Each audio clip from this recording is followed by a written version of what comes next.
Does he have it? Medeiros is going to get it. They're going to toss it. They haven't got it. He's on the outside line though, going into the fastest corner on the circuit. Surely this can't work. Dominic Ligner has got a sensational run outside line now though for the heavy braking zone. Around the outside goes the Audi R8. Look how much Miller's caught back into play. Exactly, Miller's still such up. He's not on second and change. All of a sudden Miller's back in play. Can Barry do it? Big Barry's going to do it. Big Barry!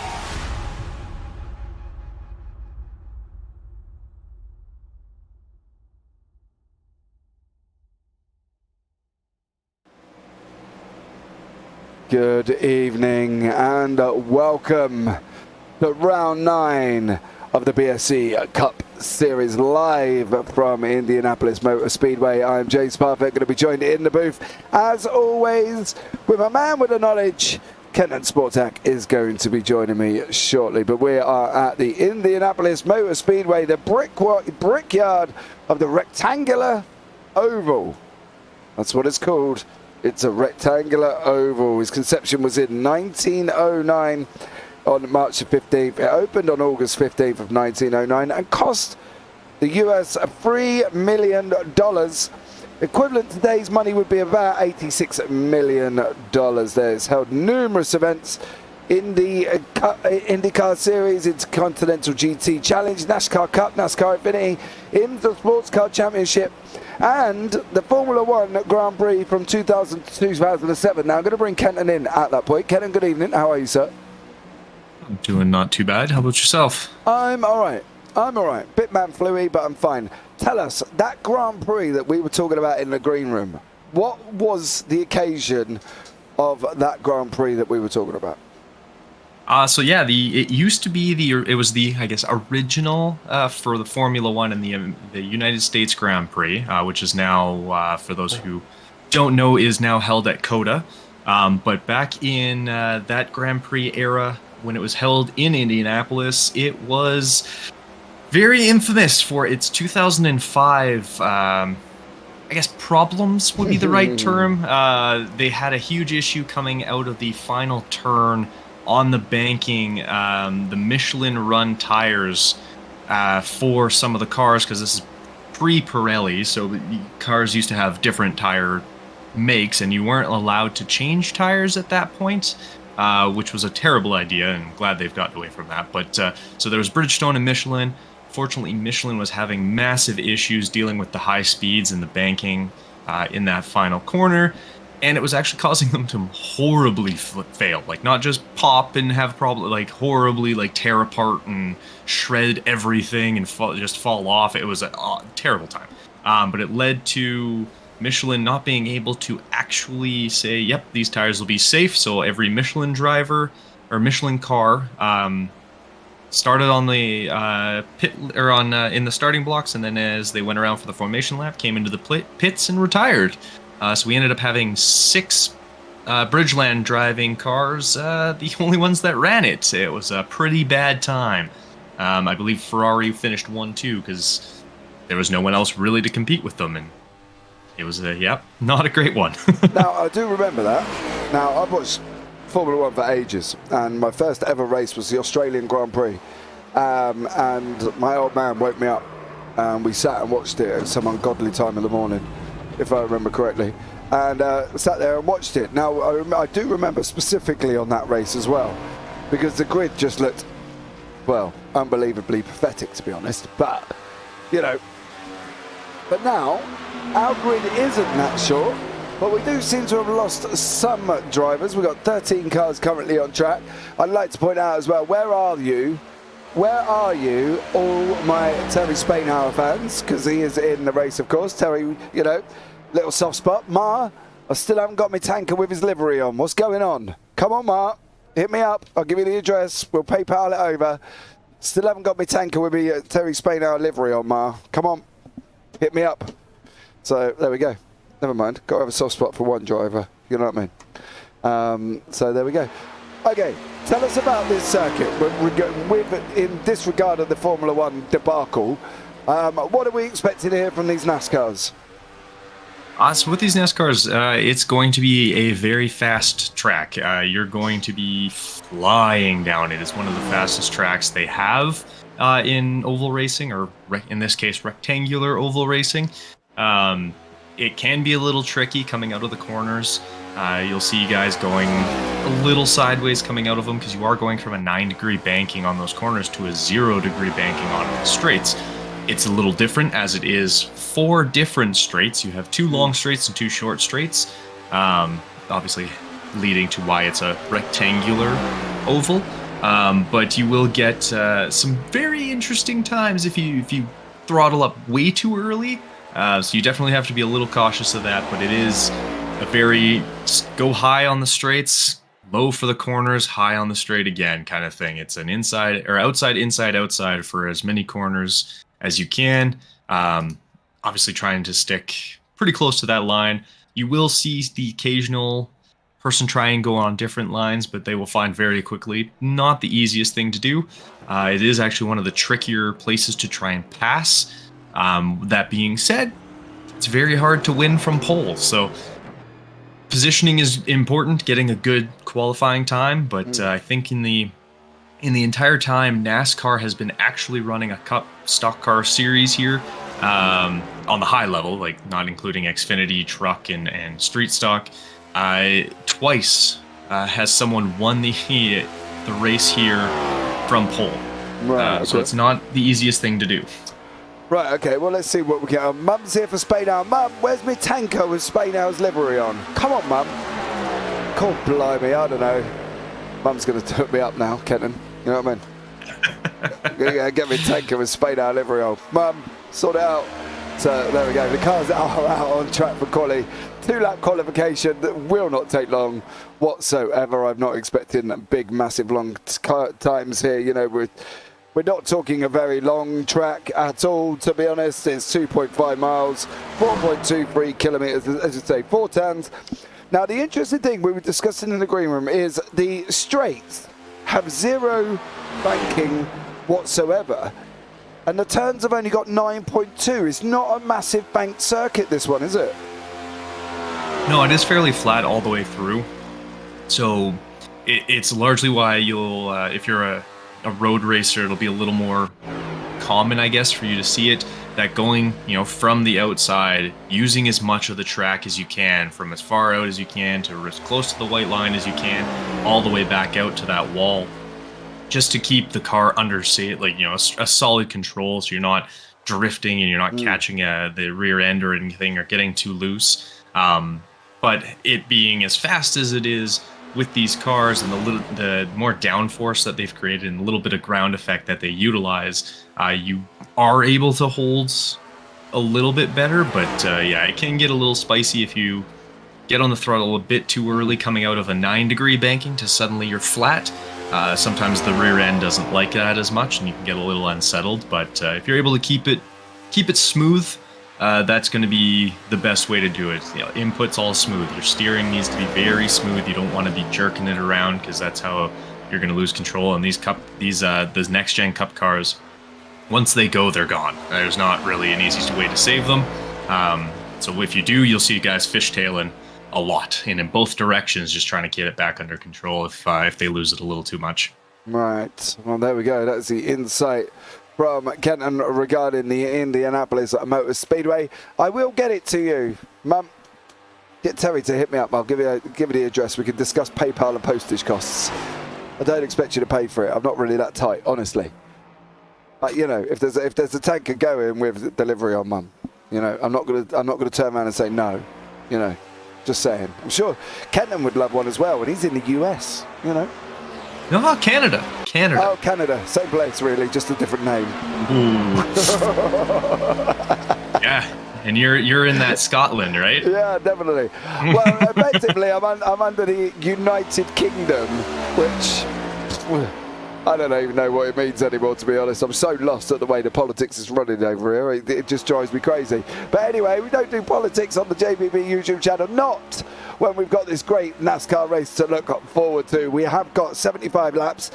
Stage 1 will be at 30. 3 tyre sets, so including the one they started on, and 55% fuel. one of the things we want to point out as well, April 25th, that is when the playoffs at Talladega will be starting, as we see Daniel Michael getting way out of shape there, on the 25th of April. So the top 8 will go into the championship run, into the top, in the championship 4 races.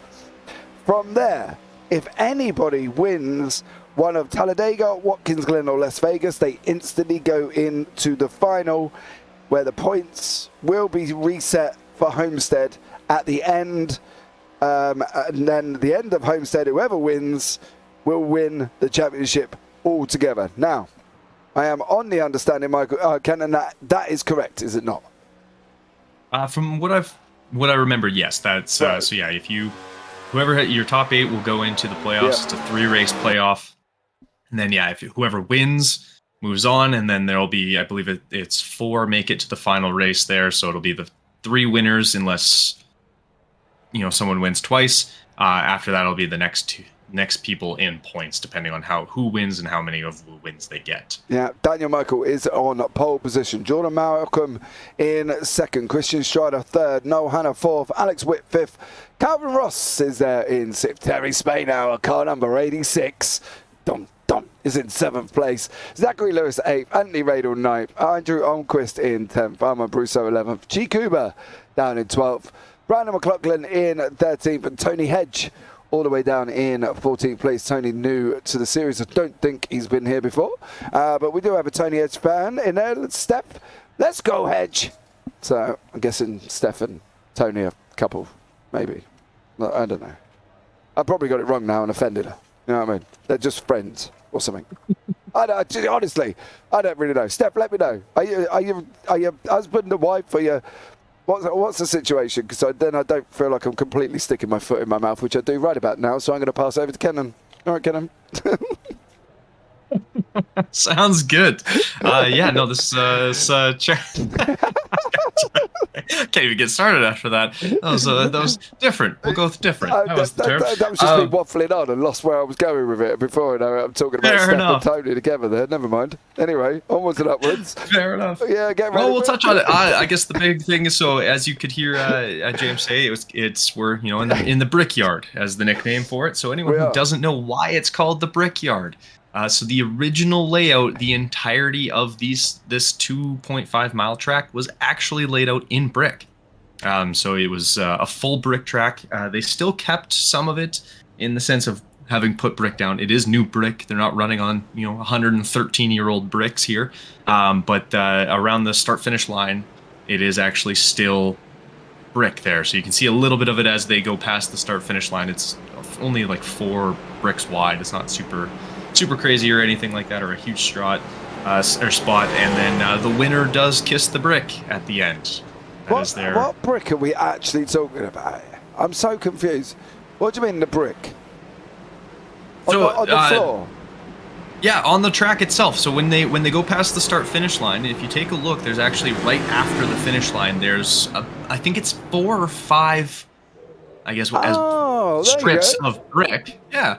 4 or 5 strips of brick that are actually laid still on the track itself. There's 9, but we won't tell him that there's 9. Whatever. I was guessing. Okay. It's not super wide. I know that it's a thin strip, but they actually, as a kind of a callback to its origin of being the Brickyard and being completely made out of brick. But now it's 99.9% asphalt. But yeah, so there's that strip there, and whoever ends up winning the race, they do kiss the brick at the end. And if you I believe you can also get the brick signed if you donate or whatever. You can actually sign the brick yourself. I believe. I can't confirm that 100%, so if anyone wants to do that, don't quote me. I said nothing. But I know there's like fun things like that they will do with the brick aspects and stuff like that. So it might be the winners sign it. I don't know. I've seen signatures on it. So. Okay, well, Kenton now's waffling.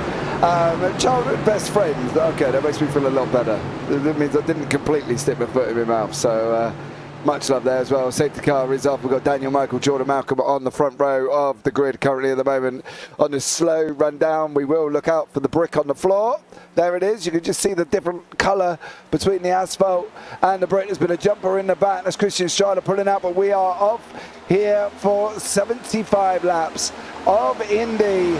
Settling right down currently at the moment. Daniel Michael, Jordan Malcolm, Alex Witt, Noel Hannah. We have got the traditional 2 columns at this moment in time, but as Kenton did say, we are looking at filing, I'm sure, at one point.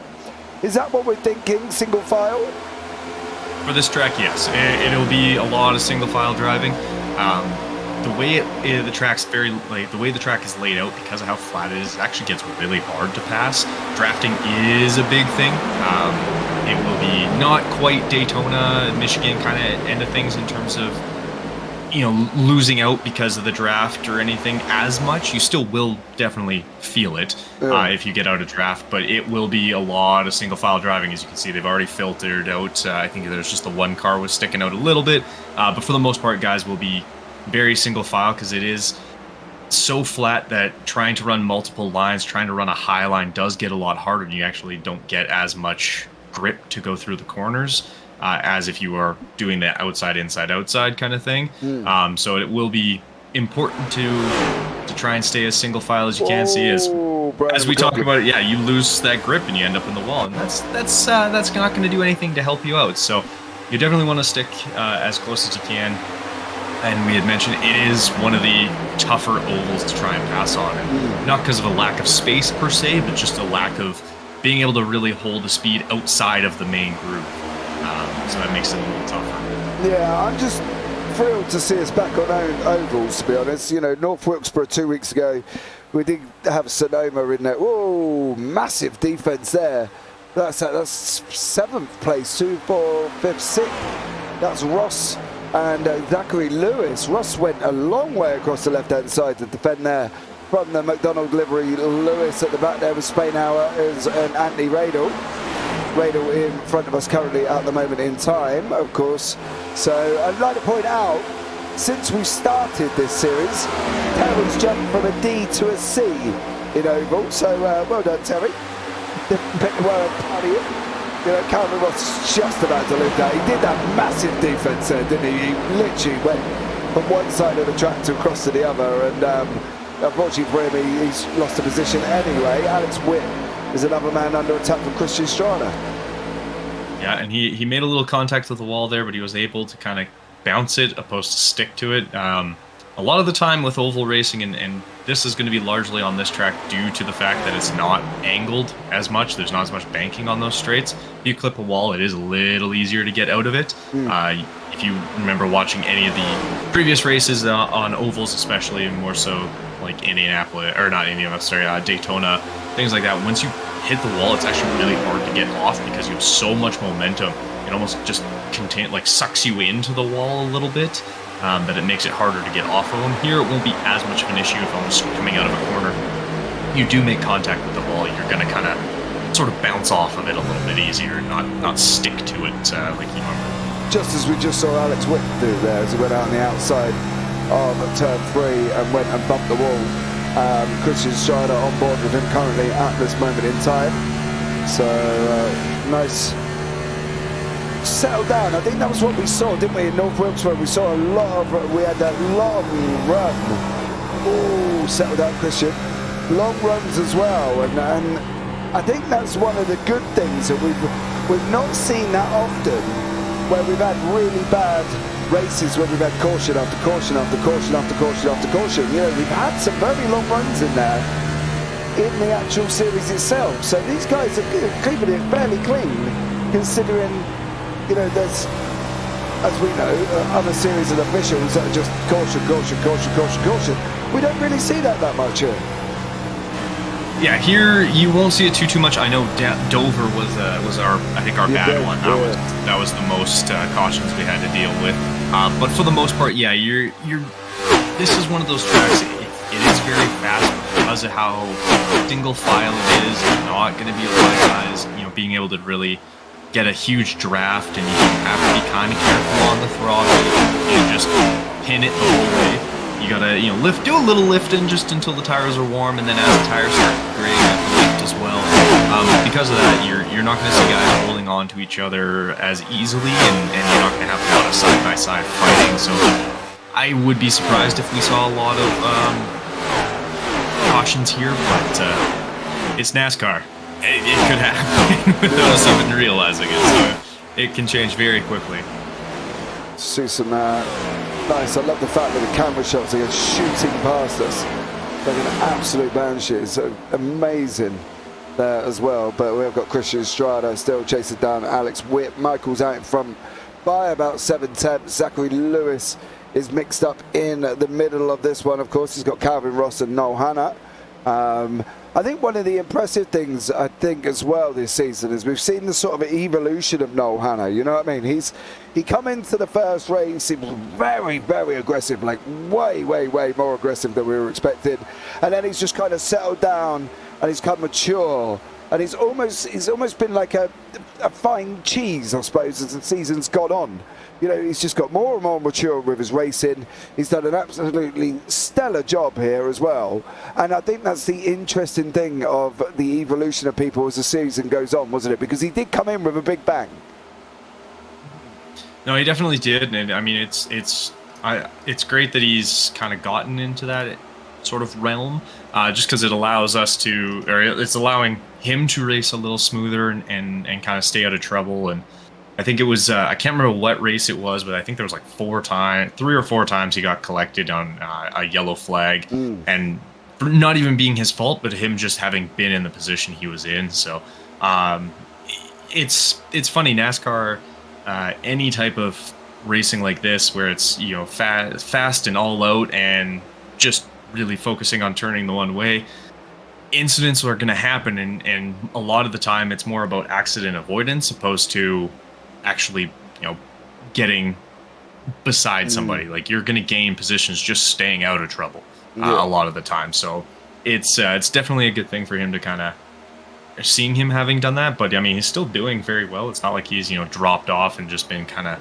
the guys we all hate, the ones that start in the pit lane and just farm SR to get up to higher levels and things like that. Like, he's still driving very competitively and stuff like that. He's become almost a little more patient and a little bit more deliberate with when his aggression is. Yeah, he's currently sitting at 4th in the championship. We do have the championship standings. We will bring him up if we do get a caution. Spainhour is looking on the nose here. He's literally joined into the bumper of Anthony Radel. He's using Anthony Radel there as a great tool. Radel's no slouch, so to use him as a tool to help pull him forward, from Spainhour's point of view, is kind of a bit of a, well, I don't know, what can you put, a master plan, I suppose, because you use the faster guys to pull you forward anyway. Yeah, I mean, utilizing the draft, and especially, it's a 75 lap race. Like, you don't need to be first in lap 9, lap 10. Like, you have time, and there's gonna be still at least one caution with the, I guess, competition caution that'll happen at the stage break. You're gonna have possibly another one. You never know, but like right now, see, he used the fact that he was in the right spot and took advantage at the right moment of, okay, Radel makes contact with the wall. Well, now you can get ahead of him. If any contact with the wall, you're still gonna slow down. So taking advantage of it and being in the position to take advantage of it. And that's the biggest thing. You don't want to be too cautious, but being too aggressive can put you in risk of being collected in any collisions or anything. Being too cautious, you can't take advantage when an opportunity presents itself. So it's definitely, he ran that more or less perfectly. Yeah, I think he did, to be honest. He stayed with him until, obviously, as you say, went in the wall. The front, is a disappearer. Please don't do that, that's going to cause us problems. The front 3 at the moment, Alex Whitt, Jordan Malcolm, Daniel Michael, a little bit more spread out than normal. And then we've got Andrew Almquist, who is chasing down the, back end of Calvin Ross, I suppose. That would be the easiest thing. And there is Almquist there as well. Don't forget, last time out as well, it was Daniel Michael, Jordan Malcolm, and Michael McElroy. The interesting thing for Michael McElroy, I think that was his first podium of the year, if I'm not mistaken. and it was the first time he was up in the top 3, so he's done an absolute stellar job. Unfortunately, though, he's not here this week, which is a bit of a shame, but, you know, from McElroy's point of view, he did an absolute stellar job at North Wilkesboro. As you can see, Ross just opening up a little bit of a gap over the charging, well, the man behind Andrew Almquist has pulled himself into Zachary Lewis. So, yeah, it's going to be interesting to see how this one pans out, I think, over the next, well, what have we got, 63 laps. Yeah, no, it'll definitely be, it's going to be interesting how kind of guys get into a rhythm and start to realize, okay, how can I move here? How can I try and take advantage of these little things? Because, yeah, a guy having to lift just that little bit more on a situation, or, you know, he clipped the wall, how do I get there? Or he got a little on the throttle early, it caused him to give a little bit of a wiggle, how do I swing through that to take advantage of it and pull him closer or just get by him, things like that. So even how can I ride the white line a little smoother so that I can take advantage of the extra, you know, traction coming out. So things like that are definitely going to be what people will realize. And I mean, Alex Witt, I don't know how he has any paint on that right hand side. I think we've seen him scrape the wall 4 or 5 times. Yeah. So it's really interesting because it is a very fast track, but it's not as typical as you'd expect of a NASCAR oval race. So different. Ooh, look how close they are. It's like air length, isn't it? Yeah, it's you really kind of realize how much draft you can pull in, and if you're running the corners right, like right there, Calvin Ross that was almost a little close. And I mean, Alquist, interesting. He's going to go for a triangle on the outside there, kind of bullied his way up above. Going into the corner might be a little interesting because there's going to be a little more marbling a little higher up, and you're not going to get as much of it. So yeah, you get a little loose there. Yeah. See, and that's the point. Like you need to run that outside line going around these corners because you just will not. He almost goes into the back of Ross there. Ross hit the wall and then he almost hit him in the back trying to catch him. So he managed to get his way around him, and you know, now he's can go back to that outside line, and it's that outside is going to be important for guys to kind of utilize it as best they can. You almost have to turn this like it is an oval, but you have to almost drive it like you're on a road course for each corner. Just the way the design of the track is and how little banking you get to utilize. So I think the interesting thing of these two is the fact that we've had Almquist and Ross fighting. Ross is at the wall a couple of times. Almquist has been trying to get through, is now through, but it's brought in Spainhour and Radel. You know, they've now joined up into the four-way, and they've kind of been, no. Did he survive? He did. They both did, yeah. No yellows. Didn't lose too much, thankfully. It looked like Spainhour got a little bit of collected, or he had to get on the brakes or lift to kind of get out of the way, and he missed Radel there. Or not Radel, sorry, Ross there, but still going. We're still going. Brandon McLaughlin, Auroras, is car number 81. He's at the back of the field currently, running about 1.3 seconds away from Tony Hedge. Sitting on his best time of 54.4. Ross is into the pits. Now that wouldn't surprise me whatsoever at all on that one, considering the amount of sliding that he was doing all over the place. That I'm not shocked that he's in. I think that was just something that was expected. Alex Witt is got Christian Strada right behind him. There is live timing available, guys, as well. If you click the live timing link down in the description, you can see where everybody else is and what the gaps are. So the live timing link is available for you to sit at home and watch under your own leisure, of course. I'm not sure if you can do it on the TV. I'm not sure you can. If you cast it. Maybe. You can do that, yeah. I can see that. If you have your computer casted to your TV, that'd be actually kind of interesting. Yeah, you might be able to see all the information there as well.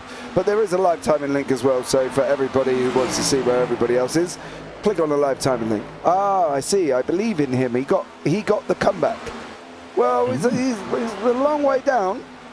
He's sitting 13th. He's about... How far off the leader is he? 19-ish, 20 seconds? Yeah, something along those lines. So, Let's, NASCAR, weird things happen. mate, they do. They definitely do, don't they? You know what I mean? In a single race I watched 3 guys' engines blow just in a race. So it can happen. Is that He's live? already moved up another Is that spot. live, or are we talking sim racing, or Sim racing. Oh no, not IRA. In sim racing, I've had my own engine blow up on me for no reason. Nice. Like wasn't even braking, no safety car, just full on going. And after I think it was there was only like 10 laps left, and all of a sudden I just heard bang, and it scared the heck out of me. And then all of a sudden I just lost all power, and yeah, that was it. Wow, Managed to roll my way into the pit lane and towed the rest of the way to my pit box, and they were like, yeah, you've got 30 minutes of repairs. And I was like, well, I'm done. Yeah, time to go home and get a cup of tea. But let's see how it does. Jordan Malcolm's just gone in as well. These are the first of the early runners. To be honest, I would probably split my tyres up in 18s as well. 18, 36, 50, 36, 54, 64, 72. So you could split them up if you're going to get a green run all the way through, aren't we? Yeah, but I mean, like, having the stage break at lap 30, it kind of puts it in an awkward-ish sort of spot, because you're not getting it wouldn't be 36. Like, you could sort of plan it, like, if you really wanted to, and if you knew how your stint was going, so depending on how much you did with practice and how much you really focused on your tire wear and degradation, you could definitely take a look and kind of see sort of like, okay, well, I can make it this far on a set, I'm gonna get this much distance out of it. Okay, now I have 75 laps, how can I split this up, taking into account that lap 30 we are going to have a caution. So you can almost focus on it and be like, all right, I'm gonna go at 18, hop in, do it again at 30, and not change tires, and then go back out. Or if you really want to, push these as far as you can. And I mean, under green, very rarely do I see it being a benefit of getting a full 4 sets if it's a green run. Like, it's, get on your 2 outside ones first. At lap 30, come on, do your 2 left sides. Then you can really focus, okay, next pit stop that everyone's going to have to do after that, I can go for a full 4, or at that point now you still have 2 full sets left. You can kind of figure out what you need and try and place it as there. But it's all going to be very, very dependent on how well you know the degradation of these tires and how they're going to hold up on this. And it shouldn't be too bad, strictly because you are kind of focusing on, you're not having to throttle out on as aggressive of a turn as a lot of the higher banked ovals. So right, the leaders are in. Michael, Witt, Strada and Lewis. Chikuba looks like she's going in. She is. Brandon McLaughlin going to come round and dive in as well over the top of her. Bit of a cheeky little move, but it's going to be where Jordan Malcolm, who is currently in 8th place, where is he going to be in conjunction with the leaders? He's currently coming around turn 3. Short run up into 4. And let's have a look here as well. There's Daniel Michael. Jordan Malcolm is going to be coming down here. Alex Witt's out. He's going to, he's going to jump loads here. All the way up. I was going to say, yeah. Keep going. 2nd place. He'll come out for sure in P2. It looks like, I think Witt, just based on that, the time spent in the pit lane, he might have just done one side there. Yeah. Spain now did 2, so if you relate to 2 being off 51, and if you go to Radel 44, I think Radel only done 2 as well. So Radel's pit lane and everybody's done 2 is around about the 45-second mark. Everybody that done 4 by the looks of it is around about 52, 53. Takuba, Spainhour, Lewis have all done 4. Yeah, because even just looking at Spainhour, like in terms of like actual true pit time, like Spainhour was what, 15-ish seconds, and Witt was 7.4. So yeah, it looks like he only took one side tires. I don't know which, if it was outside or inside, but it's a smart thing to do because you can jump very quickly. Although it looks like, it's saying he's still in the pits, oddly enough. I don't know why. But saying Witt's in the pits. I don't know what's going on there, but a little bit of a glitch in the matrix. But yeah, no, Witt's like taking that one side. If you do it right, you can jump. Like he went from third to first with no effort, like not having to actually pass anybody. And pit strategy on this track is going to be important, strictly because it is hard to pass on track. So if you can kind of hammer down the right pit strategy, you can definitely take full advantage. Because I think, what was it, Daniel Michael was in first, and now he's dropped all the way down to 11th. So deciding to go for 2 tires, because especially with the caution going to be thrown on lap 30, now yes, you know, Daniel Michael, now if he took all 4, or anyone who did take all 4, you're not going to have to sit as long at the caution, but they're all under safety cars, so they're not moving as fast anyways, so you're not going to lose hopefully as much of a placement, especially if you're further up the field there. Where the thing is, these pit stops didn't work out well for Michael, did they? But then again, if you look at his pit lane time, he was in there for 1:24. Damage? I'm assuming so. With 1:24, either he got damage or he missed his pit box very badly, because he has 49 seconds just in his pit lane. So I'm assuming it was probably some damage. He might have had some optional repairs that needed to be done just from scraping the wall, bumping in, things like that. So he might have had a little bit of that issue, but yeah, that seems like a very long pit stop for not a whole lot. Definitely does though as well. So Dan Michael's got a little bit of running to do here, seeing how he gets on. I think it's going to be an interesting one as we go into 24. We are 6 away from the stage break, so I think from our point of view it's going to be interesting to see who can make this stage break work. I think it's a tough one because they've only got short change, right? They've literally all got changed around about 18, 19, 20. Are they really going to be going in at 30, or are we going to be going back to see them on 36? Anyone who came in earlier, maybe they might be swinging in pretty quick. If, like I said, if in my personal opinion, now there's a reason I'm up here talking and not driving. Good show. We always cover ourselves with that. Yeah. I would have come in probably around that 18, maybe a touch earlier, but I would have just done one side, sort of like what Michael Witt did. You go in, you get one side changed, the lap break or the stage break happens, slap on that second set. You know, the first set's not super worn, they're still pretty good, and then obviously you're gonna still have to pit again at least once, possibly twice afterwards. So I'd go in for that one, get another side and then another side, or if it's a caution near the end, you can throw on and then so if you did once left side then right side at stage break, and then you go in for your next pit and do left sides, or your right side, sorry, to get that outside tire, which is the ones that are going to wear the most.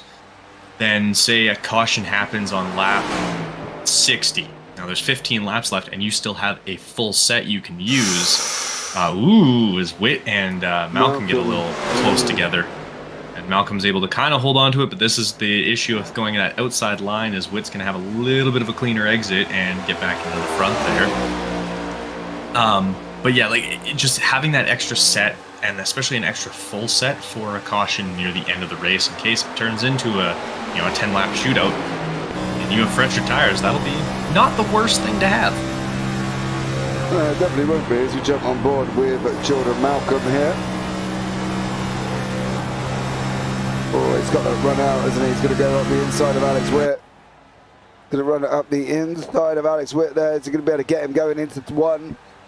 I think it's pretty much job done, isn't it, really? I'd be very surprised if Witt tries to run into... Yeah, he's not going to. He'll settle in behind him there, Kenton, and just sort of... Well, I suppose the easiest thing would be to work with him.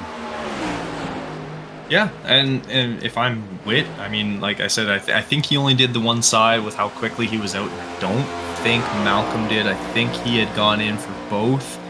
Where is he? Yeah, he had a 14.8. I think he got both sides, so you will have that little bit of an advantage. But utilize the draft. Sit on him, take advantage, and just kind of hold on, although he's dropped off very quickly. Yeah. He's already almost a full second back. I don't know, did he clip the wall there or what happened? I didn't see him clip the wall, but then again, we think he only took two tyres, so maybe he's struggling over that account. As we see Spain now, I believe he's just past Anthony Rader again. So Spain are now back up into 7th place.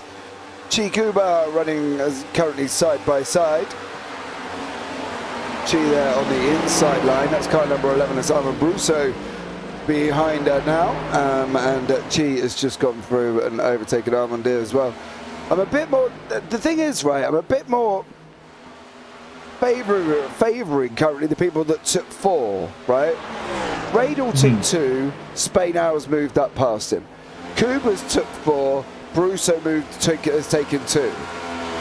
Right? Don't get me wrong, the jump now to the next 2 runner we believe is Calvin Ross, and he's, you know, a good 3.7 seconds up the road. I'm not saying Spain now is not going to catch him. I'm saying he's got a good opportunity because Zachary Lewis is also a 4 tyre man as well, to be able to move forward into this position. Are we seeing that 4 should have been the way to go? Because Jordan Malcolm took 4 on a 50-second pit stop as well. Yeah, and he's already opened a 2.5 second lead here. So, you know what, maybe taking 4 on this because of how flat it is the way to go. And like I said, there's a reason I'm up here talking about it, and they're actually doing it. So, what do I actually know? But yeah, it's. But then again, it makes me worry about why I stick you in the booth, I suppose. So, you know, you must know something. That's fair. I know little bits and tips, but not always am I right.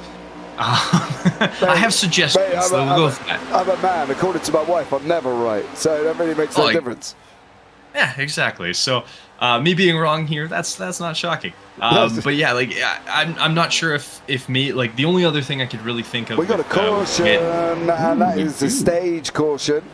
Okay. Phew. I was like, what happened? Yeah, Malcolm. Is your stage winner. Malcolm will take the stage win. Yeah. Malcolm, the stage winner. He'll get 10 points, of course. Alex Witt is in 2nd place. And then Noel Hanna is in 3rd. So we'll check what the situation is with Jordan Malcolm before we go and have a chat with him.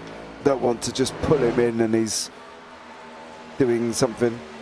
But this is our first caution, of course, of the evening.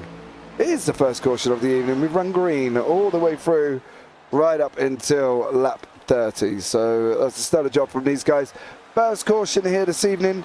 So I think we are good. Should be good. Where is the safety car? I don't know.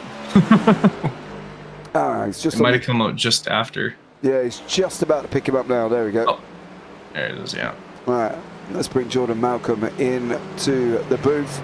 There, your stage 1 winner is in the booth with us. Jordan, good evening, sir. How are you? I'm good, thank you. How are you? I'm very well. I'm loving this, mate. I got to be honest. You know, what's it like being out on track currently at the moment? It's very tough out here. It's very tight at the start of the run, and then it really loosens up towards the end. But yeah, just a good strategy on my end. Standard 4 tyres. Alex took the gamble of running the no tyre strategy, and unfortunately paid the price, but he might have a upper hand later in the race.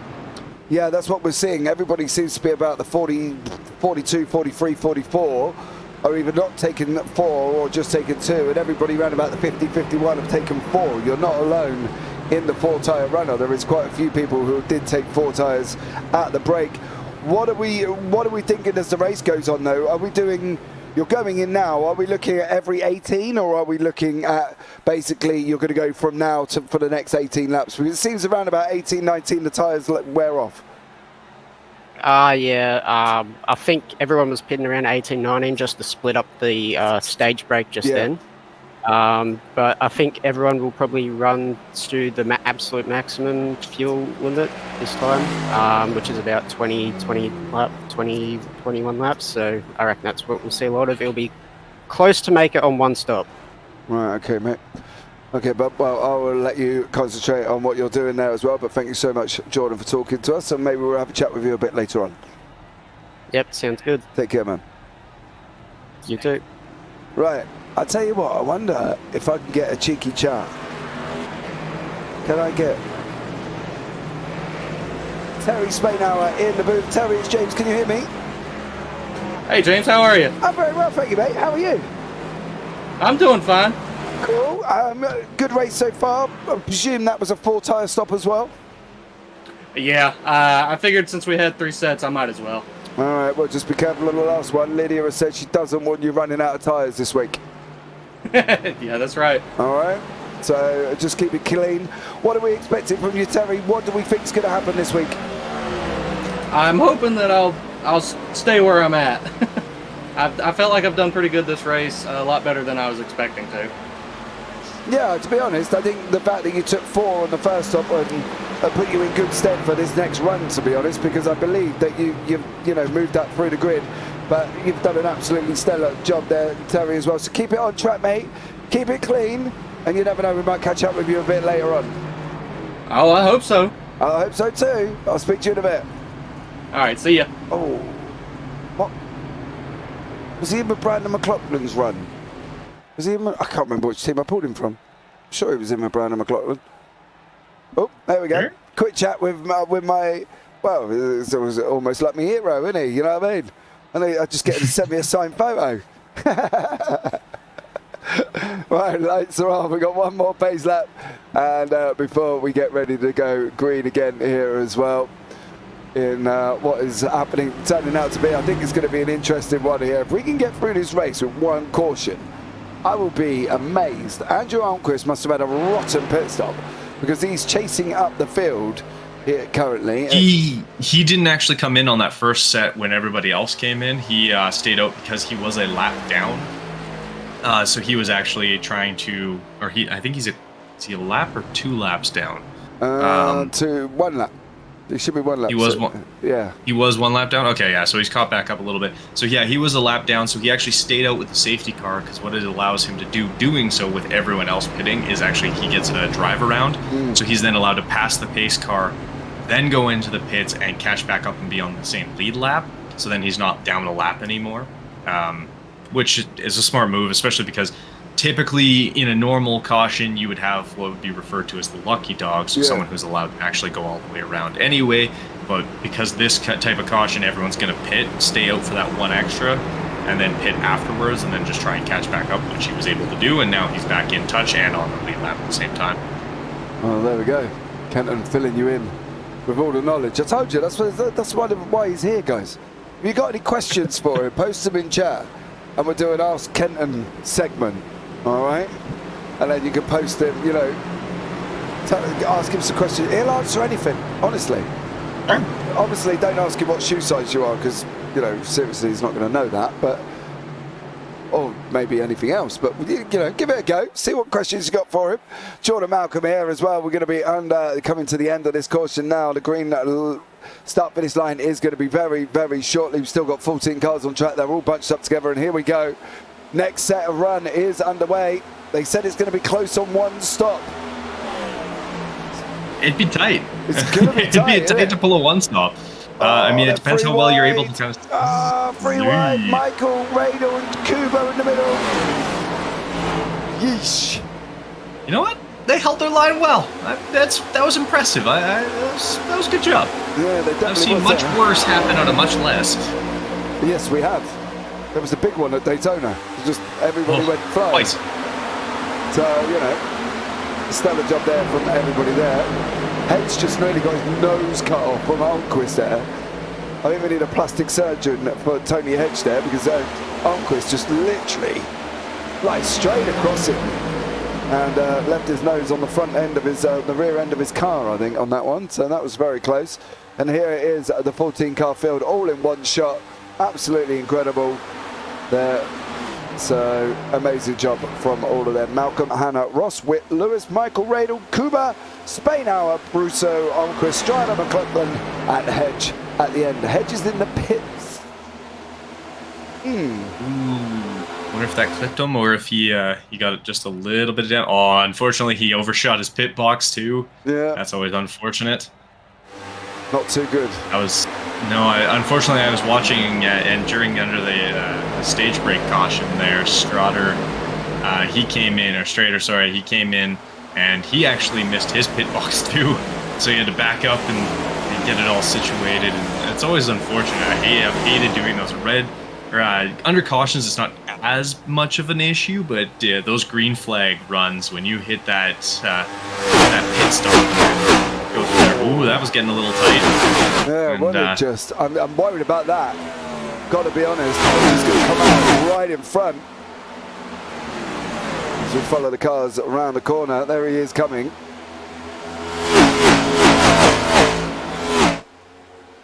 Is he going to come out and slot in? That's going to be the problem. Is he going to stay to the right? Sensibly stay to the right there. So, there we go. Oh yeah. Fit in right nicely. He definitely did. He definitely did there as well. Not long, 36 of 75 done and dusted, guys, and well, absolutely unbelievable of what's going on here. This race has turned its turn. The thing is, this could have been really quite boring, right? And we could have just been sat here and not a lot's gone on and everything else. But people have made moves, haven't they? People have been really optimistic with the way they've gone in about the pits. Some have taken none, some took 4, some took 2. And it seems to be the 4s are definitely benefiting from taking that full set than what the 2s and the 0s did. Yeah, it's, I mean, the full 4 is... Hold on. Oh, yeah. Oh, yeah. He's clutching in, isn't he? Clutching in doesn't work anymore. You actually have to full lift now. Yeah, but listen. It doesn't sound like a full lift. Watch his revs go right the way down.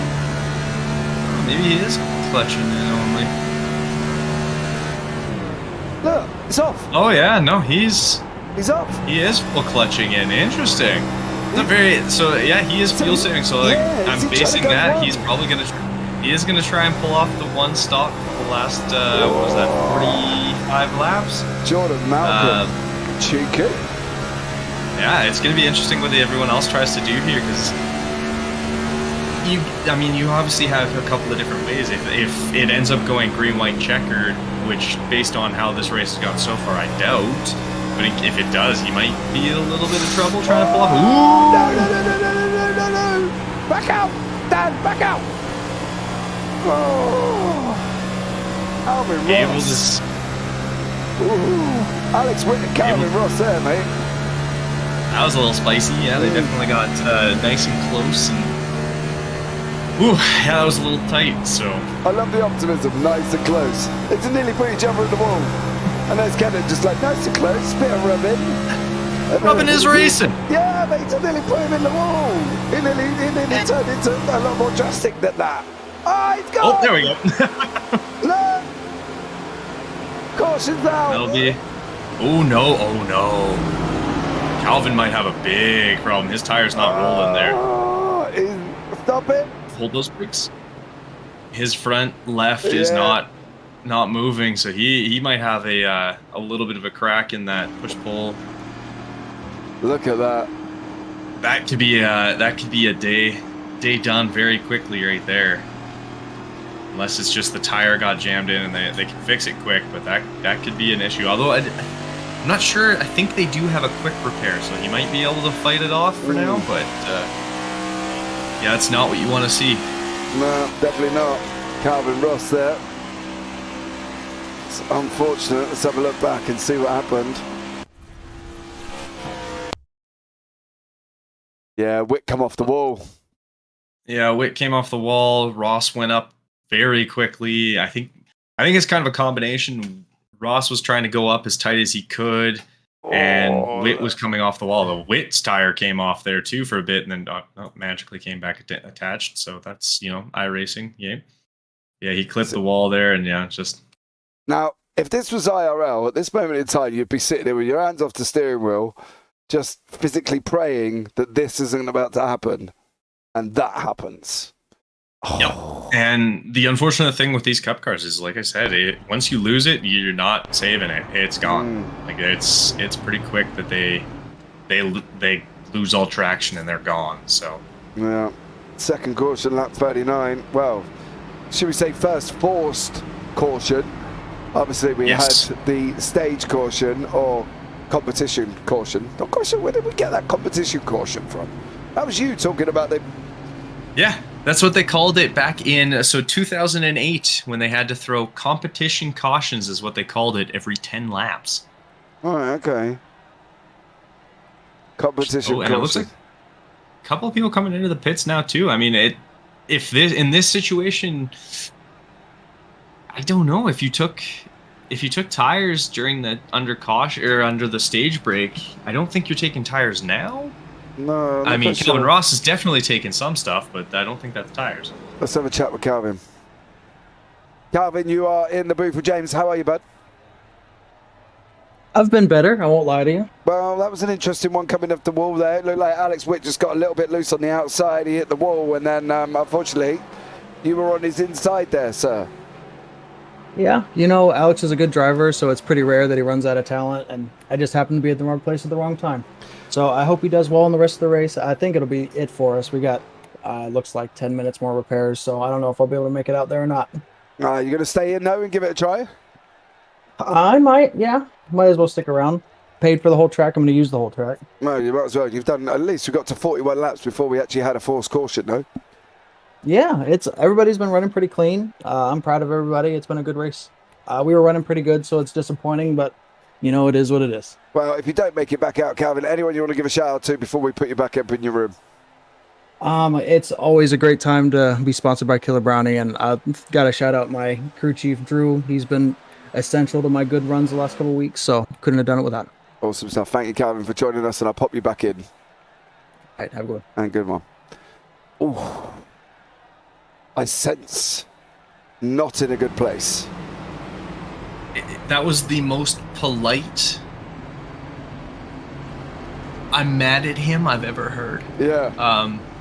Are we sure he's not Canadian? No. That was right up with us here. That was very polite for someone. So you could tell he was not happy about it. And I mean, I understand. Like, Witt, you know, as he put it, ran out of talent, which is still one of my favorite lines I've ever heard people say. Yeah, he clipped that wall, and and this is what I was mentioning earlier. Because there's much less banking or no banking in the case on the straights. You bounce off the wall. You don't suck to the wall. So the moment you hit it, you're coming straight back off it. And if people around you aren't prepared for it, or if you're not prepared for it, it can definitely throw you for a loop. And it looked like it definitely caused Alex to kind of lose it for a second and make contact there. Really unfortunate for Ross that he got the very short end of that stick, and it didn't lose out too much. And that very crowd, I don't really know what to call it. It was how can I put it? Controlled aggression, I suppose. Could go down that route, I presume. From Calvin Ross, he almost sort of like, you could hear it almost like he wanted to rant at me about what happened, and he just sort of was like, yeah, not happy, bad day, run out of talent. So, you know, it's always a tough one when you get put out like that as well. But we are on lap 42 of 75. We've got 33 laps here left to run at this fabulous Indianapolis Motor Speedway. So let's see how these guys get on. Welcome, Hannah, Michael, Lewis, Brusso, Reidel, Enquires, Spainauer in 9th, inside the top 10 now as well, and Chikuba in 10th place. Stellar job. So amazing job from these guys, but let's see how this get on. Pace car's going to be under going in this lap, doing his fabulous 90-degree left-hand turn, which is completely unrealistic, but there we go. I like the drift. I like the drift in after too. It's amazing, isn't it? It's very bizarre. But here we go, guys. Ready to go once more. And we are underway racing there. Jordan Malcolm, Noel Hannah, Daniel Michael are your top three. Zachary Lewis, Brusso, Reidel, Enquires behind them. And again, Michael's jumped out. He's nailed them starts every single time. And he's just literally jumped out and left them to it, hasn't he? He's just pulled out half a second nearly already. Incredible stuff. Yeah, you have such an advantage when you're the one in the restart. I mean, it's very similar when you watch F1 and the guy who kind of dictates the pace once that safety car comes in. He's got all the advantages. You're now reacting to him, not without really knowing when he's going to go. And you can kind of have a base idea. Okay, well, it's roughly in this area, but he waits half a second more or goes half a second earlier than where you expect, and now you're caught on the back foot. Or if it's half a second late, you can be really in trouble, and you hit the gas and then realize, oh, he's not going. You have to brake or lift, and then all of a sudden he's gone, and now you have to react again, and it throws you even further off. So it's definitely an advantage to be up at the front for this. So why have we lost speed? Yeah, Spainhour seems to have fallen off the back a little bit here. Wonder if he just collected the wall earlier on. Maybe, but it seems to be dropping down here to Jordan Malcolm and Daniel Michael. Sorry, I'm running side by side currently at this moment in time. So he's definitely fuel saving still, and I think he's gonna push this. I would, they're trying to break the slipstream a little bit, and it cost him as Daniel Michael was able to slip through. But now they're gonna get a little elbows out a little bit, and got a little spicy going into that corner. It looks like Daniel Michael almost got punted out a little bit, and he kind of lost his positioning that he did have, because it looked like he had actually gotten almost ahead of Malcolm there, but was unfortunately not really able to. And then you'll see Michael kind of drift away a little bit as it's trying to break a little of his slipstream, but Daniel Michael being on that outside is going to be kind of an issue for Daniel Michael. As you can see, he gets a little bit of a twist there as he's getting a little understeery, as the tires are starting to wear a bit now for a lot of these guys. Yeah, definitely seeing how this one will pan out as this race goes on lap 45 of 75. So Chico is in the pits with Calvin Ross there. As we can see, Daniel Michael and Jordan Malcolm. What we are going to do, guys, is we're going to go and grab a quick short break. And it's time now to crank it up.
Enjoyed the noise of these amazing vehicles as they go bumping around in Indianapolis.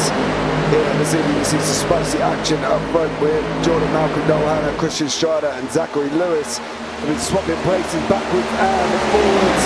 Done an absolutely stellar job keeping him on track, I suppose, Kenton. That would be a first start to it all.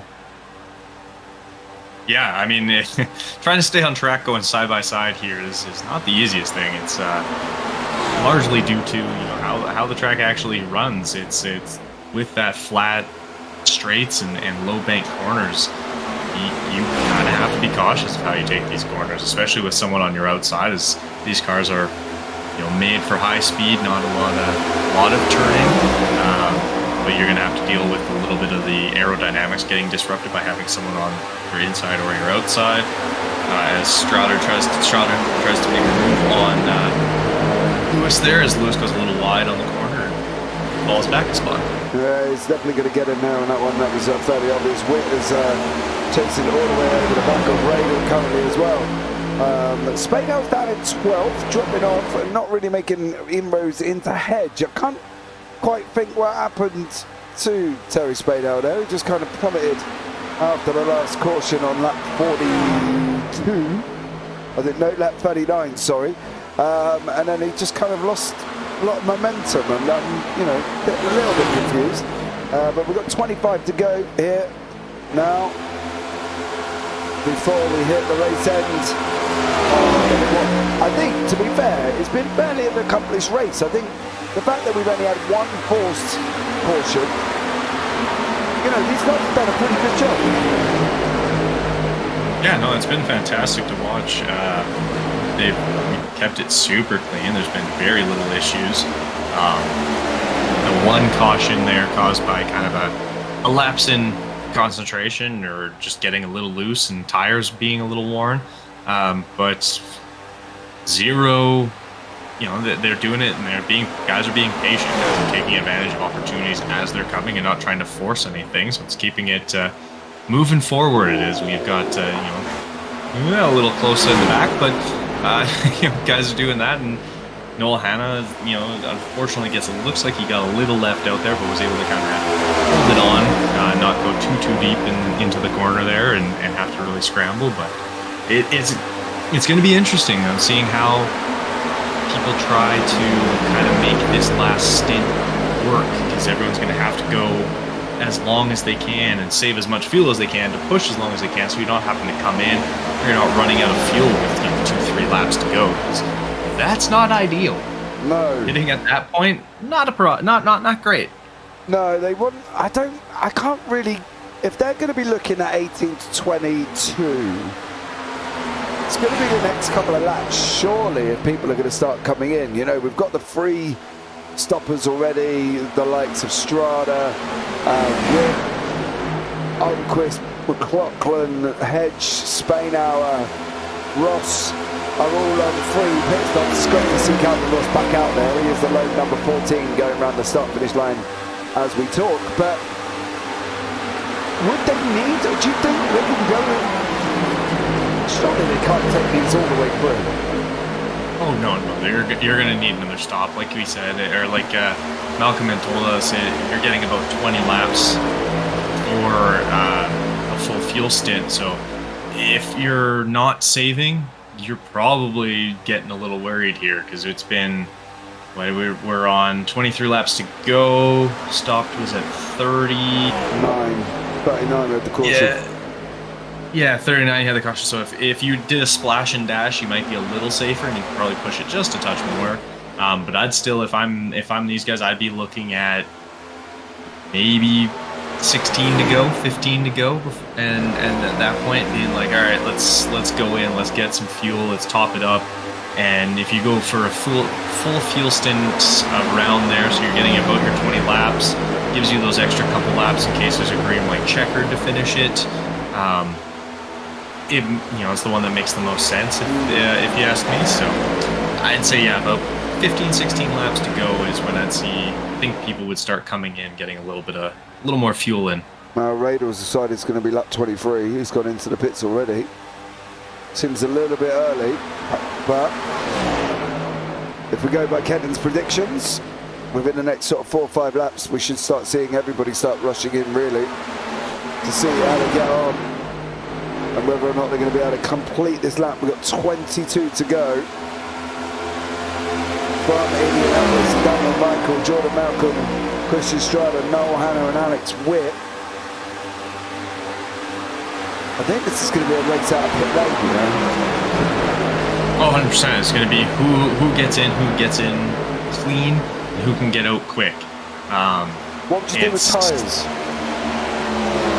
At this point, I mean, it's going to be very dependent on how many you've taken so far. If you have 2 full sets, then you got to judge it based on how the race has gone so far. Guys with a full set change have seemed to have had a definite advantage over guys that have taken either none or 2.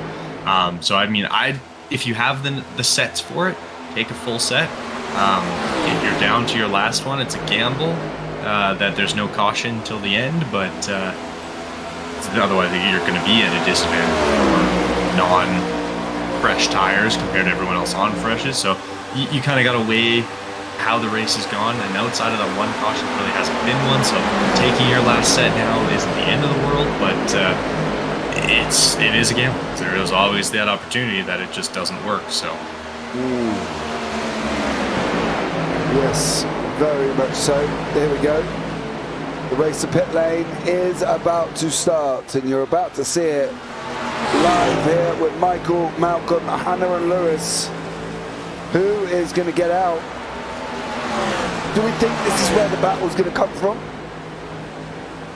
So far, I have a hard time saying that it won't. I mean, I know Michael or Witt has taken over, and he's pretty quick, but he dropped pretty quick after that last crash, and I don't think he's quite got the aerodynamics that he had to have sustained some damage, and he didn't really go into the pits and get a lot done in terms of responses to repair and things. So he kind of splash and dash sort of idea. Malcolm jumped in. He just got out, just a little bit quicker there. So, and that could change the entirety of this race, right? So, Daniel Michael gets a little spicy trying to come out here.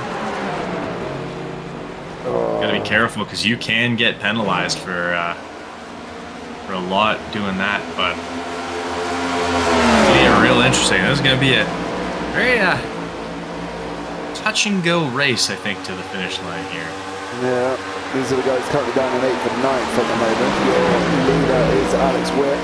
Brendan McLaughlin in 2nd, Almquist 3rd. Spainhouse sitting in 4th. I presume there's going to be a decision on whether or not he's going to be making it into the pits there. For sure, yeah. I assume he's coming in fairly soon because I think he did lap 40. hit. Yeah, so he'll probably come in. Same with Witt and McLaughlin and Almquist. They all came in at lap 40. So this, I mean, is looking at what, 15-ish laps, 16, 17-ish laps since they pit last. So they could push a little longer on these guys and get to that realm of where I was kind of saying that 16, 17 laps. Spado's got in, but here it is.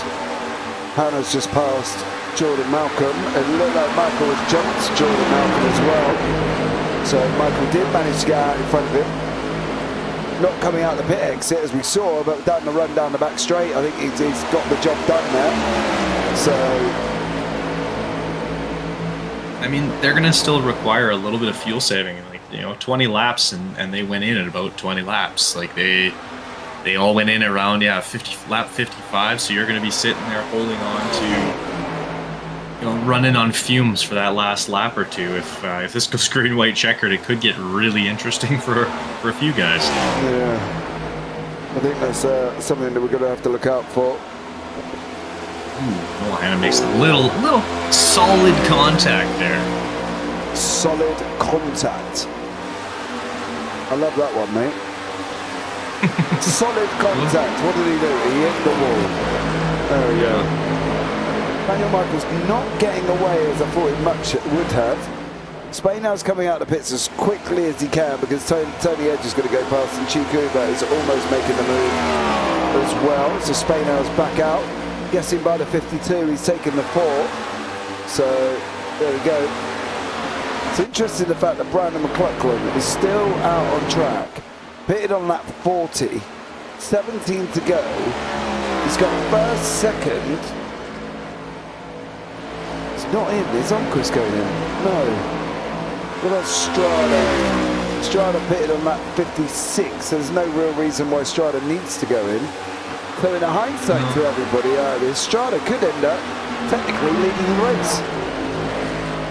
Yeah, it's he went for that little bit of an undercut, and it seems to have been paying off going in that one lap earlier than everybody. And it is something in oval racing, not necessarily an undercut, but when you go in with a bigger group, you then have to, slow up a little bit more. You run a little higher of a risk of someone else spinning, or in the case, like I know watching Malcolm and Michael getting into the pits there, it looked like Daniel Michael locked up going in, and of course, that causes Jordan Malcolm to have to hit his brakes a little bit more and try and make sure he doesn't hit him, so now they're not getting in as quickly. They can't get to their pit box as quickly, where Strada, because he came in that one lap earlier, he didn't have anybody in front of him when he was trying to pit, or if he did, it was, very, like one other person. I'm not even sure if he actually did. No, it looks like he was alone when he went in. Anthony Rail had gone in the lap before, but because he was able to do that, he was able to get down to speed for pit lane, and then get to his box and get out without having to worry about people kind of getting in the way there. So it's definitely a smart tactic, and sometimes it very much works in your favor. Yeah, Brandon McLaughlin is now going down the order. You can see him there. He's now dropping down into 8th place, just about to be done by 9th. Armin Brusso will be coming round very, very shortly. He is on the way out, Brandon McLaughlin. Keeping an eye on Christian Strada here. He has got the gap 3.1. Unfortunately for Christian, the gap is closing at quite a rapid rate here. Last lap was a 53.37, 53.17 for Michael. So another 2 tenths out of his time. Andrew Lundqvist has gone in. Do we think Strada do this? Can he do this? Has he just pulled out a master stroke and we're going to see him take the victory? He's going to have to manage that gap a lot. I mean, he's got a 2.6 already. Like, it dropped from a 3 to a 2.6 almost instantly. Like, there is not a lot of gap between those two, but it also depends. How much fight is Jordan Malcolm going to give Daniel Michael? Because if they start fighting, obviously in for positioning, it's going to slow them up, because they're going to be concerned about that, not really just focusing on the push. So if Michael and Malcolm can kind of work together to get back towards the front, it might be very beneficial. However, it's going to be very reliant on what they end up doing together, so who knows? Well, a bit worried about Christian Strada. 53.7, 53.22, so he's just lost half a second over that last lap. Cougar's in the pits again, must be well out of line, well out of sync on pit stops here. I think that's her 5th. So it's all about what Michael's going to do here, whether or not he can catch up to Strada. We've got Hannah, who's looking racy at the back end of Alex Witt now. Look, Calvin Ross is obviously the back marker, currently 7 laps down. Still running, mind you. Obviously, he was involved in that big incident with Alex Witt. Yeah, rather unfortunate for him, but hey, mad props to the fact that he's still trucking. Well, it's like he said, he bought the truck, he might as well use all of it. Exactly. So, could be worse. Why? It could be that he's stuck watching the rest of the race completely. At least he gets to, he's still going to get points being 14th. They still give points for him. So it's a bonus for him to gain a little bit on someone who wasn't here today. So. Okay. There we go. Or he could have blown his engine and not be doing anything anymore. So he at least gets to drive. I mean, now he just gets to rock out the nice casual Tuesday drive around Indianapolis. Strada has responded with a 53.22. Michael at a 53.25. Not a big gain, and it's 2 back out to 2.82 seconds here. I got a funny feeling Strada's going to do this, If he holds it, yeah, if he's able to hold it, it's going to be great. A little shocking, because he kind of not just came out of nowhere. Like, Christian Strada is a very good driver, but he wasn't at any point in first until kind of this sudden change, and I'm pretty sure he's had 4 pit stops too. And, you know, guys like Daniel Michael and Jordan Malcolm, they've only had 3. So it's like he really had to make it work for him and definitely push it pretty well. Although it looks like Calvin Ross has gone back into the pits here. Yeah. Not sure if it's just something felt weird and wasn't running right and just said, you know what, nope. But he's hopped back in. Yeah, he's well out of line with everybody else, mind you, so it could naturally be a pit stop. We kind of don't really know what strategy he's on at the moment. So it could well just be a pit stop and he's looking at coming back out. 11 laps to go. Strada is currently 52.7 last time out. 52.67 there. It's going to be close. It's going to be close, you know. It's going to be a tight race, and it's going to be very dependent on what Michael and is able to do, because he's opened up a pretty solid gap to Jordan Malcolm now. So for him, it's just going to be full push, try and get up there and get caught back up. And I mean, it's going to be dependent again on how much fuel he's supposed to have for the end. So that could play a factor as to why Malcolm's backed off a little bit, but Strada, going that extra lap for this last stint here, he might run the risk of running out of fuel if he's been trying to push and keep a gap there. But I think it's going to be very interesting. He needs the gap though, doesn't he? That's the thing. He needs to have this regulated 2.7. 53.3, 53.4 for Michael, so he's pulled out a 10th over him on that last lap. I've got this funny feeling that this could be Strada's to lose, and he's got to be going around about it in a sensible way, and I think he is doing an absolute stellar job at this moment in time. So there is the Strada Michael last time. You see Michael was quicker on 62 and 65, Strada 63, 64 and 66. 9 to go, settling on a 2.83 gap at the moment. I can't see him being caught currently. I don't think Michael's bringing in enough time. I think Strada went in earlier, right? He went in, no, he went in 1 lap later, didn't he? Because Michael went in at 55 with the gaggle of Michael, Malcolm, Hannah, who else was in? Zachary Lewis. Strada went in 1 lap later on 56. Oh yeah, no, he did. Who did I think went in on 54? Oh, so Armin Brusso went in 1 lap earlier. That's who it was. So he went in on 56, so he went on 1 lap later.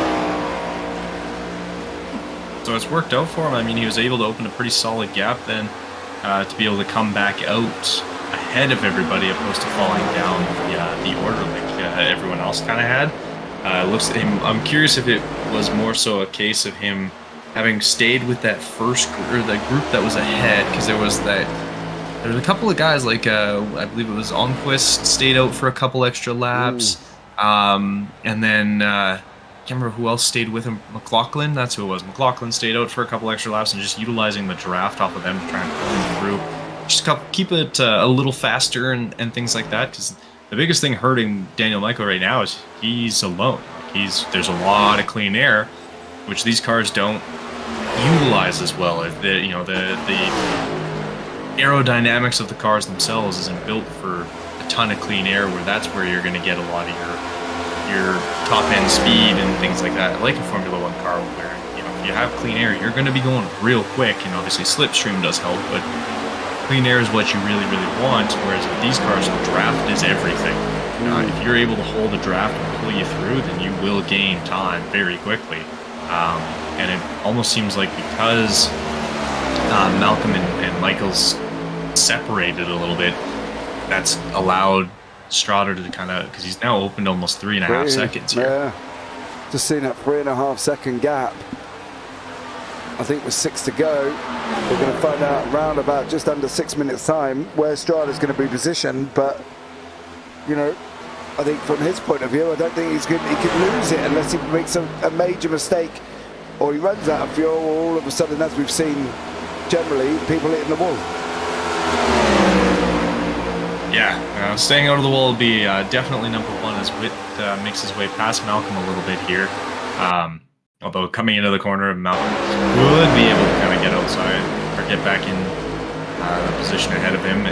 Trying to go make a move outside, it's very difficult around here with how key that lower line actually is going in and out of these corners. Although he is able to make it work, he was just able to hold that line. It looked like Malcolm got a little wiggly coming out of the last turn there, but nice move by Alex Witt. A little wiggly. Little wiggly. We're going with technical terms here on the JPB YouTube channel, guys, as well. He didn't get loose, he didn't get a tank slapper, he got a little bit wiggly, and as we've seen, some of them, Alex Witt and Calvin Ross made a little bit of an oopsie. So, you know, they've had an oopsie, and they have unfortunately put Calvin Ross out. Witt has made his way back up into third place, mind you. Again, he pitted later. He was 3 laps later than Michael, Malcolm, and all the other battles. Zachary Lewis, they're battling away to get into the pit lane to get out again. So it seems like definitely a clear run in and a clear run out has really helped Christian Strada and Alex Witt get into the position that they're in currently at the moment.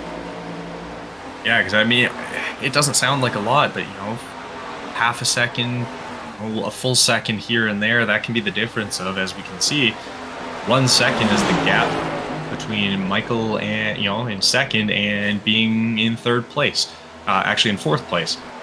So 1 second around here can be very massive when it comes to oval racing. So the fact that he was able to, that both of them, that Witt and Strada, were able to get in, get out, and keep it clean and not have to worry about anybody else around them, makes life a lot easier, because you're able to see where your pit box is a little easier. You don't have, you know, 4 or 5 cars parked ahead of it, and you're trying to track it down and see it, and then have to slam on the brakes and lock up just to get back into your pit stop. It makes it a little easier to not overrun your pit stop as well. And then once you're done, you just on the gas and you're gone. You don't have to worry about another car coming out at the same time if you're going to run into them or anything like that. So it's definitely an advantage if you're able to do it. I think that's the thing, is seeing what they can do here. Zachary Lewis and Anthony Radel. Zachary's just going to go through and nestle down into 6th place. Daniel Michael. Oh no, he's got Alex Witt behind him. Yeah, they're getting nice and close here with very few laps left. There we go. Let's hope that these guys don't end up having a coming together. Because otherwise we'll be running on to a GWC, which we are hoping, I suppose from our point of view we don't, because I think from Christian Strada's point of view it would be such a shame if we did. So let's see if Witt can make this move past Michael as we go 2 laps to go. Strada's going to come around and take the white flag this one next time out. So, and it's currently 3.8 seconds, so he did manage to hold on and extend the gap. Michael's just about to lose the inside line of Witt, so that's going to be put Witt into second.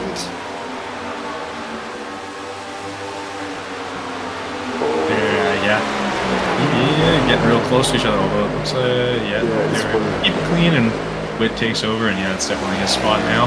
And I mean, that's these kind of little duels with Daniel Michael and Witt, and even Michael and Malcolm.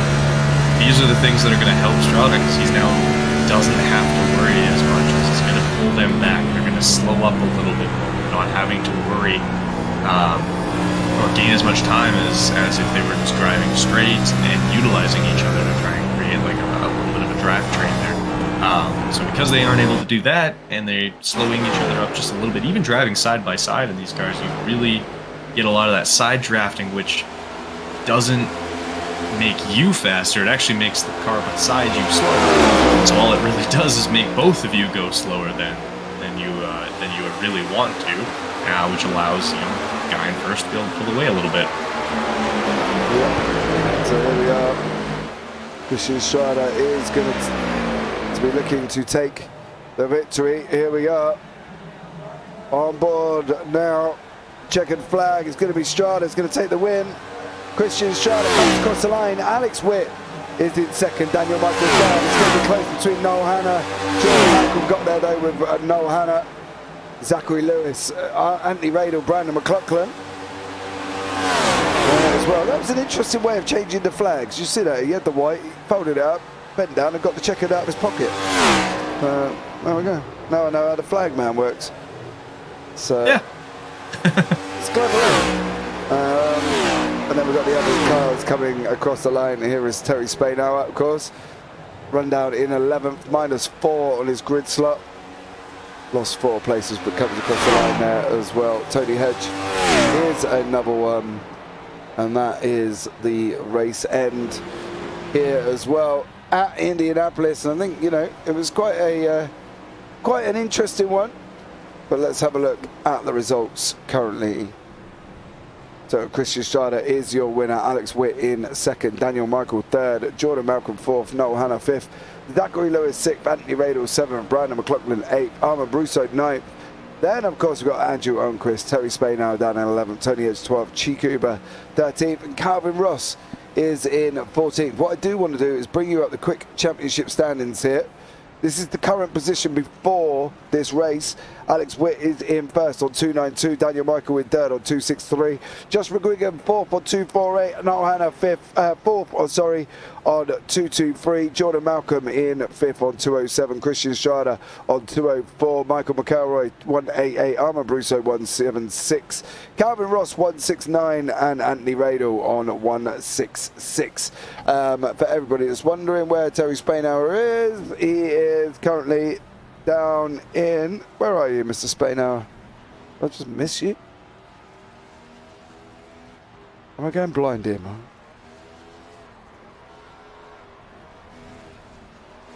Yeah, no. Oh, there he is. 7? 38 on. That's not correct. He is not down that low. No, that is an error because he is not down that low. He's not. He has 137. Yeah, 137 points, Terry Spainhour. So he's a little bit further up than where he actually is. I don't know why that's all of a sudden put him on 7. Hold on. So we fight fires in the background. Very bizarre. Very bizarre. Why it's gone and done that. Should correct itself now, and then we'll be able to go back up. There he is. He's in 15th. 15th is Mr. Spainhour currently at this moment in time. Right here, waiting in the booth, is Christian Strada, your winner this evening of this amazing lap, the amazing race at Indianapolis. Christian, welcome into the booth. How are you, sir?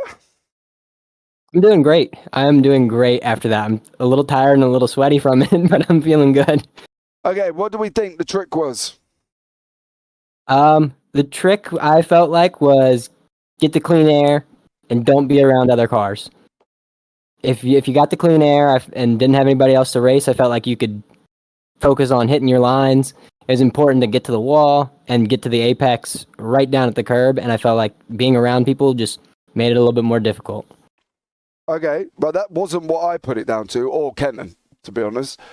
We, up in the booth here, because, you know, we're very knowledgeable race drivers up here. We put it down to the fact that you went in later, so therefore you had a cleaner run into the pits, where the likes of Michael, Malcolm, Hannah and Lewis all practically went in side by side and were battling away in the pits. So that's what we put it down to. Now, I think your plan your idea sounds a little bit more realistic than what ours did. No, I definitely agree. When I saw Dan and Jordan pit, I was going to pit that lap as well. But I thought the exact same thing as you guys. I was like, I can save a little bit. I could probably make up a little bit of extra time having a cleaner entry and exit without other cars around. And then just being on your own, I felt like I could hold them off. Because I actually ended up taking 2 tires on that last stop, so I could try to jump them. Well, it definitely worked. Yeah, it definitely did. It paid off. Dude, you don't understand it. Like, literally, you come out of nowhere, and we wasn't expecting it, and then all of a sudden we go through the last cycle of pit stops after lap 56, and we're like, hold on a minute. Strada's got, like, not only has he got a gap, he's got like a 2.7 gap here, which extended out to 3.36 seconds because Witt and Michael were fighting. Dude, you should be well happy. You're just taking a win in Indianapolis. No, I definitely am. I'm super excited to win here. Out of all tracks, this is the biggest track that you can run at. This is one of the biggest oval tracks that you can run at, and it definitely means a lot. It's my first win in the BSC as well, so I'm just kind of a little bit at a loss for words right now, and trying to keep it together. Well, dude, you've done an absolutely stellar job, so well done to you. Anyone you want to give a big shout out to before we let you leave the booth this evening? I'd love to give a big shout out to you guys first. I love the broadcast. You guys do an awesome job. Armand for having everything together for us. Chairs for Gaming. I know that they're a sponsor of the league. I love Reese's Cups. I always make sure to give a shout out to Reese's Cups. I typically run the Reese's Cups car. And that's really about it. You don't want to thank Busch Light because that's what's on your car at the moment? I definitely would like to thank Busch Light too. Okay. It not as big as a sponsor to me as Reese's. I love Busch Light, but I leave that one to Kevin Harvick, my driver, on the weekends. He can hopefully thank them on Sunday. Okay. Well, good job there, buddy. Good job. Well done. Christian, thank you so much for joining us. It's been a pleasure talking to you. Maybe we'll have a chat next week at Bristol. Yeah, it was a pleasure talking to you guys too, and hopefully I'll see you guys again next Tuesday. Take care. Right, let's bring Alex Witt in to the booth, the man who finished second place. Alex, good evening, sir. How are you? Pretty good. Awesome stuff. Okay, so we're going to touch on it first, and then we'll go through after that. Incident with Calvin Ross. Looked like you ran a little bit wide, come off the wall, and unfortunately Calvin was on the inside, sent both of you off. I think you come off better than he did. Talk us through it. What happened? Yeah, I was not expecting him to go for the pass there, so I was already taking, the maximum speed I could have through the corner, and then I guess it took the air off the quarter panel, and I really just could not get the car turned for the rest of the corner, so tightened up and just into the wall. Yeah, and then unfortunately bounced off, and then kind of, say Calvin was on the inside, and you were kind of just both passengers into the wall there. After that, though, you did an absolute stellar job, battled your way back through, finished second place. Is there a trick? Was there a trick? Was the pitting going in later helping you because you got the clean run in? Christian Strider said it was a bit of both. He said, yeah, I obviously managed to get the clean run into the pits. I could drop speed without having to fight other people. Was yours the same thing? Because you pitted 3 laps later than Daniel Michael. Yeah, that probably had something to do with it. I mean, if there's a trick, I didn't figure it out because I was really struggling the whole race with just not being able to get the air on the car to get it to turn. And I don't think I was using my tires as much as I should have. I was probably saving a little bit too much, which is probably why they came back to me at the end there. So I'm happy with second from how the beginning of that race went. Yeah, definitely a great fight back, sir. I've got to be honest, absolutely amazing to see you come back through the field and finish in second place. So incredibly awesome job by you. Off to Bristol next week. Any thoughts on Bristol? I think I'll like that a lot more than Indianapolis. I definitely like Bristol. Doesn't get as tight. You can really just haul it around the outside. That's the kind of track I like, I think. Awesome stuff. Well, Alex, thank you so much for joining us. Anyone you want to give a shout out to before we let you go this evening? Yep, shout out to the Breakfast Club. Always. Take care, bud. Chat to you soon. Thank you. Right, let's bring Dan Michael in to the booth. Dan finished third place there. How are you, Dan? I'm good. I wish I could have won that race, but I'll take third. I'm happy. Yeah, all right. Let's have a discussion, right? So first things first, did you lose your tyres after the first pit stop? No. First pit stop, I was completely fine. I had a lot of speed. The problem was entering the pits. I locked it up. As you saw later in the race, I also locked it up. I locked it up and I got a penalty just a bit over, and so 40-second hold. Had to race my way back out from 11th. Mm-hmm. So it's all right. Well, can't have been too bad. You finished in third place, sir. Yeah. How tough was it coming through? Whew, real tight car. It would not turn if you were behind someone. I had a real tough time behind Calvin and Alex before their incident, and I know you guys watched that from my perspective. I was just trying to make a move, but I knew that if I sent it through wide on them, they would not give me the space. I know Alex isn't the type of driver to leave that lane open, and Calvin, I'm not sure he would have understood that we would have been 3 wide because he was up on the top at first. Yeah, it was. Yeah. It was an interesting thing actually with them. Now it's interesting to say that you can't turn the car. Alex said the same thing. Now I asked Christian what his tip was because he came from nowhere in the race. We wasn't expecting him to be where he is. We thought the top battle was going to be between you, Alex, and Jordan. So I asked him. I said, Christian, what was the tip? And he said, clean air. The car runs better in clean air. Now I'm only confirming that because you've said it doesn't turn in traffic. Alex Witt said the same thing. Was Christian Schreider right then? Was clean air the way to go? Yeah, he's absolutely right. In that first run, I was able to gap Jordan mostly just because, one, he was saving fuel for a little bit. Yeah. 2, when you're behind a car here, the aero wake that you have, it makes the car unstable and it basically removes the downforce and it causes your car to want to either spin out or it'll just pound you with more downforce and you just go straight. And depending on how close you are to the car ahead, you can manage it. So if you're right behind someone, you're going to want to run a line above or a line below so that it doesn't affect you as bad.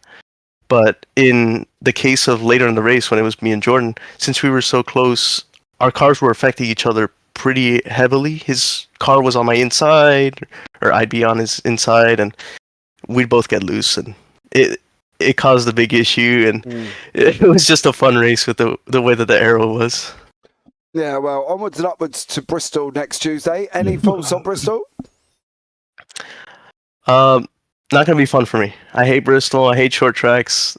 I won North Wilkesboro, but I don't like those tracks one bit. So I just want to go there, not cause any problems, just race my race, and hopefully finish in the top 3 again. I get as many points as possible. Sounds like a plan to me, Dan. I've got to be honest. Sounds like a great plan. Anyone you want to give a shout out to before we let you go this evening?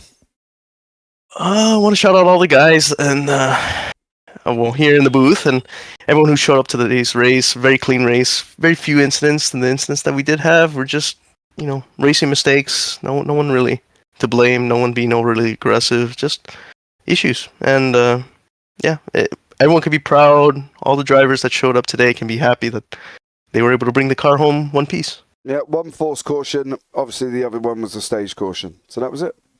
So, yep. Fun evening there as well. But Dan, thank you so much for joining us, buddy. And hopefully we might have a chat with you in Bristol. Let's hope so. Kevin. All right, thank you. Do you know what's good to see there, Kenton? Is not the fact that Dan Michael could still come into the booth and have a chat with us.